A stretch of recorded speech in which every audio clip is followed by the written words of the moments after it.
Hello students, मैं class 6 का मेरी क्लास टॉपिक है ए स्टडी ऑफ चेंजेस। तो चेंजेस के बारे में हाउ टू स्टडी चेंजेस, कैसे आप करते हैं। तो चेंजेस क्या है? चेंजेस ये नेचर का स्वभाव गुण है। जैसे आज यदि दिन है तो नाइट होगा, तो डे से नाइट में जो चेंज होता है क्यों होता है? Due to rotation of the earth. और सीजन चेंज हो रहा है, जैसे अभी समर सीजन है, उसके बाद विंटर सीजन, तो ये क्या होता है? Due to deposition of the सब हर चेंजेस का होता है। जैसे और क्या है आपका आइस का मेल्ट होना, आइस का मतलब वाटर में कन्वर्ट होना, ये भी एक चेंजेस है। लेकिन कुछ चेंजेस होते हैं जो शॉर्ट टाइम के लिए तो कुछ फाइनली परमानेंटली ही हो जाती है। तो आपको इस चैप्टर में वही पढ़ना है कि कैसे चेंजेस होते हैं। चेंजेस का मतलब बहुत चीज, जैसे एक तो आप देखिएगा अनराइप फ्रूट्स में और राइप फ्रूट्स में दोनों के कलर शेप साइज में डिफरेंस हो जाता है। जैसे फर्स्ट है आपका is there a change in the shape size और कलर ऑफ द मटेरियल्स कोई भी एग्जांपल ऑफ फ्रूट्स ही ले लो। तो जब वो फ्रूट्स अनराइप हो जाता है तो उसका कलर कैसा होता है? और जब वो राइप होने पर उसका चेंज होता है। जैसे आप ले लो अनराइप मैंगो को भी ले लो, उसका कलर कैसा हो जाता है? ग्रीन है। लेकिन जब वो फल पक जाता है तो उसका फिर से और क्या हो जाता है? कुछ भी हो जाता है, येलोइश हो जाता है। हालांकि इसके पीछे एक रीजन ये है कि जो फ्रूट्स में या फ्लावर में, जैसे जब फ्लावर वो किए जाते हैं तो उनका जो कलर चेंजेस हो जाता है, या फ्रूट्स जो पक जाते हैं उनमें जो कलर चेंजेस होता है, किसकी वजह से? क्रोमोप्लास्ट की वजह से। प्लांट्स में पिगमेंट्स पाई जाती है, प्लास्टिड पिगमेंट्स, जिसमें क्या पाया जाता है? क्लोरोप्लास्ट, क्रोमोप्लास्ट और लिपोप्लास्ट। तो क्रोमोप्लास्ट एक पिगमेंट्स है जो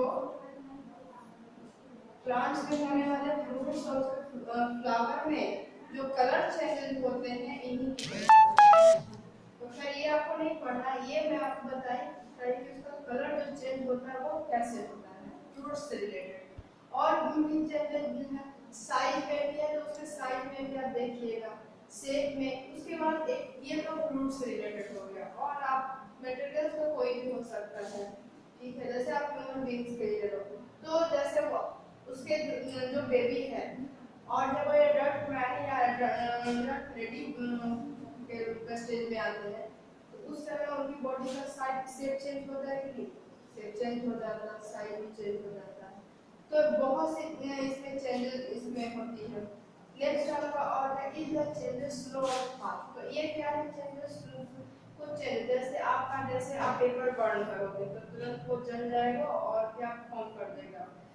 एसिड फॉर्म कर देगा और कार्बन डाइऑक्साइड फॉर्म कर देगा, ठीक है। और दूसरा तो ये क्या हो गया? Fast reaction. स्लो, एक बेबी को है जो बच्चा जन्म लिया है उसे एडल्ट होने में कितना टाइम देता है? फिर एक प्लांट्स भी है वो भी। अच्छा ये भी बताइए स्लो और फास्ट, एक ही सेम एज का है, बेबी भी एक सेम ही एज का है, जो हो गया सेम एज का। अब इसमें एक बेबी हुआ और एक प्लांट्स का भी है, यानी बेबी प्लांट्स हुआ। दोनों ही मतलब जिनका एज एक ही हो, लेकिन ग्रोथ रेट किसमें ज्यादा होगा? प्लांट्स में ज्यादा होगा, ठीक है। साल एक ही साल का प्लांट्स में देखिएगा वो कितना बड़ा हो जाएगा, एक साल का बच्चा ज्यादा बड़ा नहीं हो सकता। दोनों ही लिविंग ऑर्गेनिज्म है। तो यहाँ पर कौन से केसेस में आपकी होगी? उसके बाद एक फिक्स हो गया है कि जैसे आप ह्यूमन का बच्चा है तो वो कितना उसकी हाइट ग्रोथ कर सकती है, कितना वो बढ़ सकता है। ऐसा थोड़ी आप प्लांट थोड़ी हमेशा आप ग्रो करते रहोगे। तो ये भी चेंजेस होते रहता है, लेकिन ये भी क्या हो गया? स्लो और फास्ट। तो बेबी का यहाँ पर क्या हो गया? चेंजेस, स्लो चेंजेस हो गया। और प्लांट्स है ये भी है, बेबी प्लांट्स है, लेकिन प्लांट्स में ग्रोथ क्या हो गया? इसका फास्ट हो गया। चेंजेस दोनों में हो रहे हैं, पर एक में ग्रो क्या है जो रेट है, ग्रोथ रेट वो स्लो है, और एक में ग्रोथ रेट क्या है आपका? फास्ट है। दूसरा और भी आपका क्या है? जैसे इससे रिलेटेड आइस का जैसे ही आइस को आप रूम टेम्परेचर छोड़ते हो तो आइस अपने आप को मेल्ट करके क्या वाटर हो जाता है, चेंजेस हो जाता है। और तो ये आपका स्लो, कुछ मतलब कि स्लोली हुए और कुछ रिएक्शन आपने फास्ट हो गए। जैसे ह्यूमन बींग्स का पढ़ना ये सब क्या है? तो फास्ट स्लो चेंजेस। नेक्स्ट है can the opposite change be brought about, क्या जो चेंजेस जो है क्या उसमें अपोजिट कुछ चेंज हो जाता है? जी हाँ बिल्कुल। इसका सबसे बढ़िया क्या एग्जांपल है, आइस को बहुत ही जैसे आइस एग्जांपल को ले लो। आइस को जब हीट में गिर गया तो वो क्या हो गया, फॉर्म कर गया वाटर, आइस मेल्ट करेगा, तो यहाँ मेल्ट करना चाहिए, आइस मेल्ट किया तो क्या फॉर्म कर दिया, वाटर। ये आइस कौन सा फॉर्म में, सॉलिड फॉर्म में, एक वाटर आ गया आपका लिक्विड फॉर्म में। अब हम जब लिक्विड को बॉईल किए, वहां पर हीट दिए, बॉईल यानी हीट किसे इंडिकेट करते हैं, कहीं भी टाइप का आपको टाइम समझ लीजिए हीट दिया जा रहा है, तो बॉईल करने के तो ये क्या बना दिया, ये आपको वाटर वेपर बना दिया, वाटर वेपर या स्टीम होती है, वाटर वेपर बना दिया। ये वाटर का ही फॉर्म में, ये कौन से फॉर्म में हो गया, गैसेस फॉर्म में हो गया। मटेरियल सेम ही है लेकिन इसकी स्टेज क्या हो गई, चेंज हो गई, बस हम उसे हीट दे रहे हैं और प्रेजेंट कर रहे हैं, वाटर वेपर। आप इसे, अगर वाटर वेपर गैसेस फॉर्म में था, इसे आप छोड़ दीजिएगा कुछ देर टाइम पे, ऑटोमेटिकली और फिर से लिक्विड फॉर्म में ही आ जाएगा, यहाँ का वाटर क्या हो जाएगा, लिक्विड फॉर्म में आ गया। तो ये जो क्या है, ये रिएक्शन क्या हो जाती है, अपोजिट चेंज हो रही है, मतलब कि सॉलिड से फिर से वो लिक्विड में, लिक्विड से गैस में, ठीक है, और गैस से फिर लिक्विड में, इसी तरीके से फिर इसे लिक्विड से आप फ्रीजिंग प्रोसेस कर दीजिएगा, फ्रीजिंग, तो फिर से आइस का भी रूप देगा, आइस फिर से क्या हो गया, सॉलिड फॉर्म में आ गया, ठीक है। तो यहाँ पर क्या हुआ, अपोजिट चेंजेस, यहाँ पर मैटर वही है, मैटर चेंज नहीं हो रहा, उसकी क्या चेंज हो रही है, उसकी स्टेट चेंज हो रही है। जो फॉर्म सॉलिड फॉर्म में था पहले लिक्विड, उसको जब आपने मूवमेंट किया तो वो क्या लिक्विड फॉर्म में, बॉयल करने पर वो क्या बन गया, वाटर वेपर के फॉर्म में आ गए। वाटर वेपर को जब आपने कुछ देर छोड़ दिया सही, तो वो अपने आप हो गया, लिक्विड फॉर्म में चेंज हो गया। फिर जब आपने फ्रीजिंग प्रोसेस की तो वो आइस फॉर्म में आ गया। तो यहाँ पर क्या हुआ, सिर्फ चेंजेस हुए, तो क्या इसका आंसर होगा, यस स्वयं होगा। अब है next, are in new substance form, तो जी हाँ कुछ ऐसे सबस्टेंस जो फॉर्म होते हैं, जैसे आप देखे होंगे, आप जो घर में हम लोग व्हाइट वॉश करते हैं, यहाँ पर चूना ले लो, लाइम ले लो, ठीक है, तो ये चूना देखिएगा, ये इसका कलर भी आप मतलब कि व्हाइट ही होता है, और ऐसा नहीं कि आप चूना को टच कीजिएगा, लाइम को टच कीजिएगा तो आपको कुछ जलेगा, लेकिन जैसे ही लाइम में आयन है इसका क्या हो जाएगा, ये मिल्की वाटर हो जाएगा, लेकिन ऐसा नहीं कि दूध वाला हो गया, मिल्की वाटर, ये इसका क्या शो कर दिया, कलर चेंज हो गया, और उस एक कलर चेंज हो गया, बहुत ज्यादा लगेगा कि जैसे दूध का पानी, लेकिन दूध का पानी नहीं होता है, वो क्या हो जाता है, खौलता हुआ वो पानी नहीं है, अधिक ही उसमें उंगली चली जाए तो आप समझ लो कि वो बॉयल वाटर से भी बहुत ज्यादा है, आपकी उंगली जला देगी, वो बर्न कर देगी।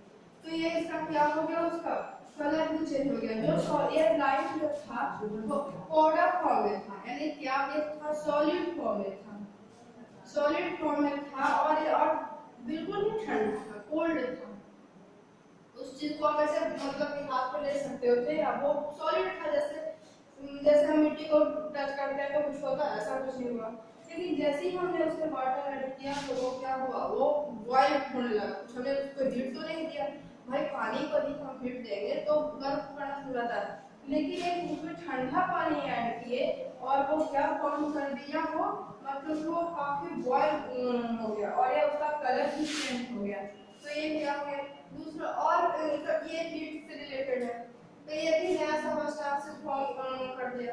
दूसरा और भी क्या है इसका एग्जांपल में, जैसे कि आप मिल्क है, ठीक है, मिल्क में लेमन जूस ऐड कीजिए, दोनों ही लिक्विड है, ये भी और ये भी लिक्विड है। अब ये दोनों को जब हमने ऐड कर दिया, ना इसे हीट दिया ना कुछ दिया, आप हीट दो या ना दो, मिल्क में आप लेमन डालो 1 या 2 ड्रॉप्स, तो क्या फॉर्म कर देता, चीज फॉर्म कर देता कि नहीं कर देता, ये नया फॉर्म हो गया। और ये क्या इसका एग्जांपल है कि आपने बस इसमें हीट आपने दिया नहीं, बस उसमें वाटर जब ऐड किया, वाटर का थोड़ी है इसमें निकाला था जो वो गर्म हुआ, तो इसका कलर भी चेंज हो गया और उसकी जो स्टेप्स जो थी वो भी चेंज हो गई। यानी कि क्या हो गया, ये मिल्की वाटर भी मिल्क हुआ सो हुआ ही, साथ में क्या हो गया, हॉट वाटर भी बन गया, और जो काफी सेंसिटिव हमारे लिए, ठीक है, जिसे हम व्हाइट वॉश वगैरह यूज करते हैं। लेकिन ऐसा नहीं कि हॉट वाटर को ही करते हैं, जब ठंडा हो जाता है तब करते हैं। तो ये सारे चेंजेस आपके हो गए कि कौन हुई, ये सब दवा है, कैसे हम उसको स्टडी किए। अब इसमें इस चेंजेस से रिलेटेड भी कुछ टर्म्स आते हैं कि कौन कौन से चेंजेस होते हैं, टाइप्स ऑफ चेंजेस क्या कौन से आपके होते हैं। तो टाइप्स ऑफ चेंजेस जो आपका है, दो टाइप का मेनली होता है। कौन कौन से, फर्स्ट आपका है टाइप्स ऑफ चेंजेस आपका फिजिकल चेंजेस होता है, फिजिकल चेंजेस। सेकंड आपका होता है ये केमिकल चेंजेस, केमिकल चेंजेस। तो फिजिकल चेंजेस क्या होता है, ये आप इसको टेम्पररी चेंजेस भी कर सकते हैं, टेम्पररी चेंजेस। और ये क्या आपका है, परमानेंट चेंजेस।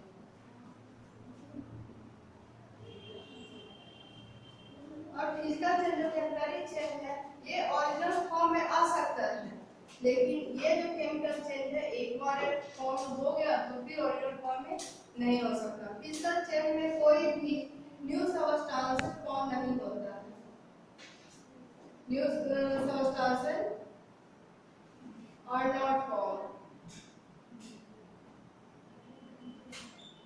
लेकिन केमिकल चेंजेस में क्या होते हैं, न्यू सबस्टेंसेस आर फॉर्म, दोनों में ही फर्क है। जैसे अभी आप खाना बना देते हो तो आप जो बन गया सब्जी उसको चाहे ओरिजिनल फॉर्म में पाएगा नहीं, पॉसिबल है, और वो क्या बना देता है, न्यू सबस्टेंस फॉर्म में, बिल्कुल डिफरेंट है। बहुत सारे एग्जांपल है फिजिकल चेंज और केमिकल चेंज।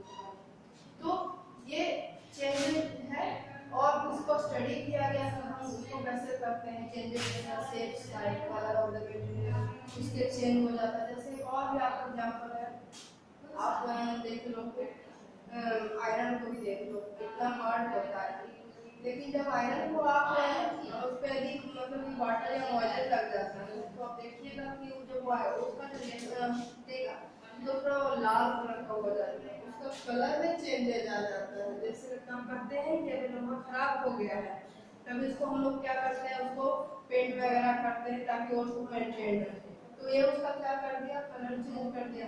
कुछ जो चेंजेस क्या हो गए, स्लो और फास्ट हो गए। जैसे मतलब कि एक छोटे बच्चे का एडल्ट बनना, ये आपका क्या है, स्लो चेंजेस है। प्लांट्स का भी होता है, लेकिन यदि आप कंपैरिजन कीजिए एक बेबी मतलब ह्यूमन बेबी से और एक बेबी प्लांट से, सेम एज का ही दोनों है, तो ह्यूमन बेबी वाला जो चेंजेस होगा वो ग्रोथ चेंज क्या होगा, स्लो, और जो प्लांट्स बेबी प्लांट्स का जो ग्रोथ होगा उसका क्या होगा, फास्ट हो जाएगा। ठीक है, तो ये स्लो और फास्ट हो गया। लेकिन एक कभी भी आप जो एक बार जो एडल्ट हो चुका वो मैच हो सकता है, नहीं हो सकता। तो ये क्या हो गया, ये केमिकल चेंजेस में भी आ गया। ये जो बेबी था वो बड़ा हो गया भाई, या वो से चलेगा कि फिर से वो बच्चा होता है तो बच्चा थोड़ी ना होगा, ये फाइनली वो हो गया वो। तो यहाँ पर यदि कोई पूछे कि ये वाली चेंजेस कौन सा बेबी का हुआ, एडल्ट कौन, तो ये वाली कौन सी चेंजेस आती है, केमिकल चेंजेस। ठीक है, अपोजिट जेंडर टू ग्रोथ होगा। तो अपोजिट जेंडर मतलब कि क्या हुआ, जो कि जैसे आप उसको जैसे एग्जांपल के सबसे द बेस्ट एग्जांपल है आइस जेंडर। आप देखोगे भाई आइस को आप पेपर को जला दोगे तो कुछ आपको मिलने वाला है, कुछ नहीं, वो तो राख बन गया। अब राख को आप चाहिए कभी फिर से वो बनना तो नहीं, लेकिन अपोजिट जेंडर आइस है तो आप उसे जब मेल्ट हो जाएगा रूम टेम्परेचर पर तो वाटर हो गया, वाटर को जैसे ही आपने फ्रीजिंग के लिए किया तो वो फिर से सॉलिड के फॉर्म में आ गया। अब वो चाहे आप वाटर को बॉईल कर दो तो वाटर वेपर एचसीएफ फॉर्म कर देगा, वाटर वेपर को आप ऐसे ही कुछ देर के लिए छोड़ दो तो फिर से वो लिक्विड फॉर्म में आ जाएगा। तो यानी मेथड चेंज नहीं कर रहा है, वो क्या हुआ उसका, तो अब इसका आंसर मिलेगा कैन बी अपोजिट भी प्लॉट अबाउट दिस हो गया। अब है next already knew substances form कर रहे हैं, सबस्टेंसेस फॉर्म हो जाते हैं तो ग्रुप फॉर्म हो जाते हैं। जैसे नए सबस्टेंसेस में जैसे आपका ये हो गया मिल्क में लेमन जूस को कर दिए, तो वो क्या हो गया, वो सबस्टेंस चेंज हो गया और उसकी जो क्वालिटी थी, भाई मिल्क का क्वालिटी आप जान रहे हो, लेमन का क्वालिटी आप जान रहे हो। अब हमने दोनों को जब ऐड कर दिया तो नया फॉर्म कर दिया चीज जो कि मिल्क से भी डिफरेंट है और लेमन से भी डिफरेंट है। ना तो इसमें मिल्क वाली क्वालिटी और ना आगे लेमन वाली क्वालिटी। मतलब बात है कि मिल्क से ही प्रोडक्ट हुआ, मिल्क प्रोडक्ट ही है लेकिन मिल्क वाली क्वालिटी इसके अंदर है नहीं है, और ना ही लेमन की तरफ करता है। ये एक दूसरे से अपने ओरिजिनल फॉर्म से बिल्कुल ही डिफरेंट हो गया आपका। Next is hit given out of technique. जब हिट को आप जैसे ये आपने बस से मेटेरियल था लाइम में आपने जब वाटर ऐड किया तो उसका कलर भी चेंज हो गया, उसका जो टेंडेंसी भी चेंज हो गया। तो चूना को लाइम को हम हाथ में ले सकते थे, अब उसमें पानी ऐड करते हैं वो क्या बन गया milky water, hot milky water. उसमें टच कर देंगे तो क्या हो जाएगी आपकी नहीं जल जाएगी। तो ये सारे चेंजेस है। नेक्स्ट क्लास में मैं आपको फिजिकल चेंजेस और केमिकल चेंजेस के बारे में एक्सप्लेन करूंगा।